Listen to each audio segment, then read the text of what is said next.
السلام علیکم و رحمت الله و برکاته. برادر ارجمند ما در رابطه با فضیلیت و برتریت صف اول در نماز پرسیدند. دوست گرامی، در این رابطه حدیثی از رسول الله صلی الله علیه و سلم داریم، از جمله حدیث ابی هریره رضی الله عنه در صحیح امام بخاری و امام مسلم هست. فرمودند که رسول صلی الله علیه و سلم میفرمود: لو یعلم الناس ما فی النداء والصف الاول ثم لم یجدوا الا ان یستهیموا علیه لاستهموا. اگر مردم میدانستند که چقدر اجر و ثواب در صف اول و در اذان دادن هست، خامخا سریازی قرعه‌کشی میکردند، پیشکاندازی میکردند.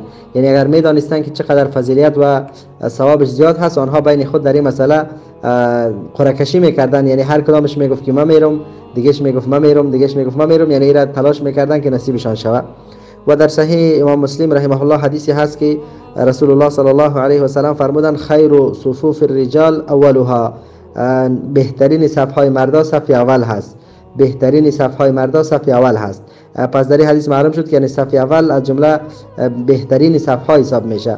و در روایت دیگر آمده که رسول صلی الله علیه و سلم فرمودند: ملائکه ها یصلون علی الذین یلون الصفوف الاول.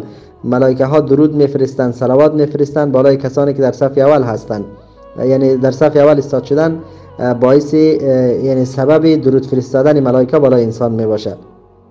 بلکه در حدیث برای بن عازب در سنن ابی داود به این الفاظ است: ان الله و ملائکته یصلون علی الصفوف الاول. یقینا الله متعال و ملائکه ها اینها درود میفرستند برای مردمی که در صف اول هستند. و روایت دیگری هست که امام ترمذی نقل کرده که رسول صلی الله علیه و سلم استغفار طلب میکرد. انه کان یستغفر للصف الاول ثلاثا. در صف برای مردمی که در صف اول هستند 3 بار استغفار طلب میکرد. وللثانی و صف دوم مرتا 1 بار. این روایت گرچه سندش امام ترمذی رحمه الله و قد رویه به صیغه مجهول ذکر کردن، لکن این روایت را امام النسائی و ابن ماجه نیز نقل کردن. والله اعلم. علی کل حال یعنی روایت زیادی را داریم در رابطه با فضیلت صف اول. حتی رسول الله علیه و سلم گفتند که اگر مردم قدر صف اول بدانند در این پیشکاندازی میکنند.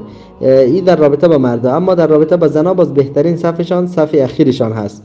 بهترین صفوف زنها صف آخرشان هست. همین حدیث ارباز بن ساریه هست که کان یصلی علی الصف الاول ثلاثا.